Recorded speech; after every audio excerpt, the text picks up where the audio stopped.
I grew up in the projects in the South Bronx. I always painted. I used to go to the small community center, and they were all, drawing on paper. So I started doing my name, and some guy said, "Yo, time for you to hit the subways," and that was it.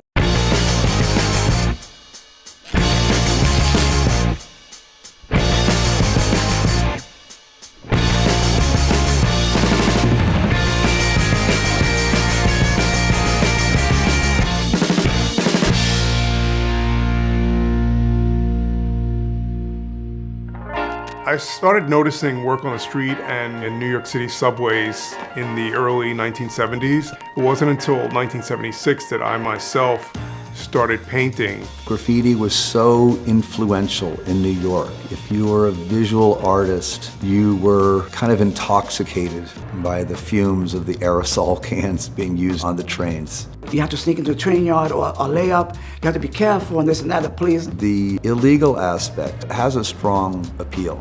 The chance for people who have been overlooked in our culture to get out and kind of say, this is who I am. This is very powerful.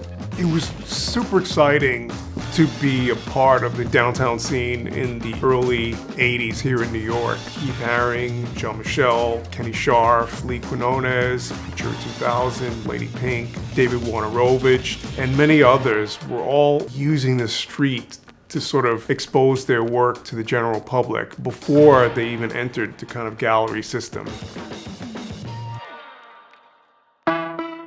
There was also a very vibrant nightclub scene.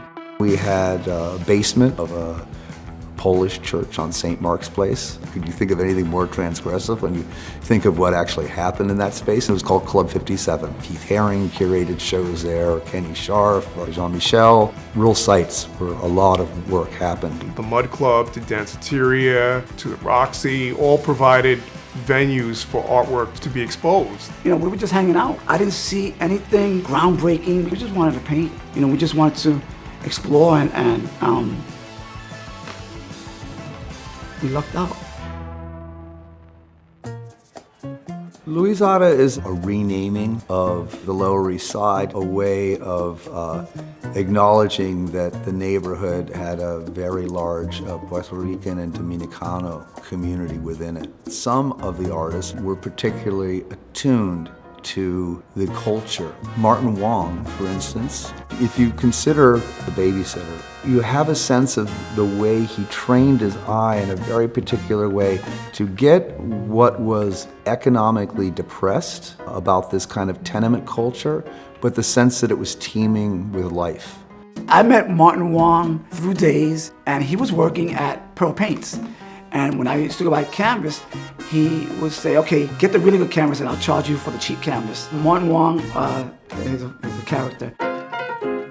We were all aware of each other's work, and we were all friends. I collaborated with Keith Haring and Kenny Scharf many times with Crash. Crash and Days pushed this nascent form of graffiti into something we can call art.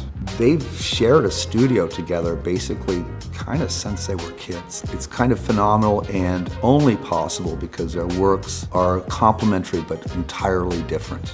I did a lot of collaborations in the early 80s with Futura. Futura is definitely one of the masters of graffiti, like Lee Quinones, whose incredible ambitions as artists made it no longer about putting your name up somewhere.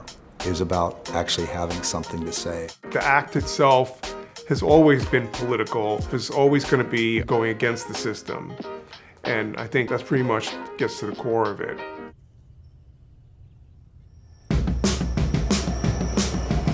The Axelrod collection is important not just for the artists who are in there, but for the quality of the work. It's kind of bought at a time when I suppose it was undervalued.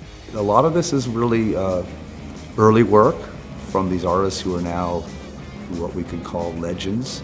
Is a capsule of a time where most of us were self-evaluating and learning about ourselves. It's the only collection in the world like that.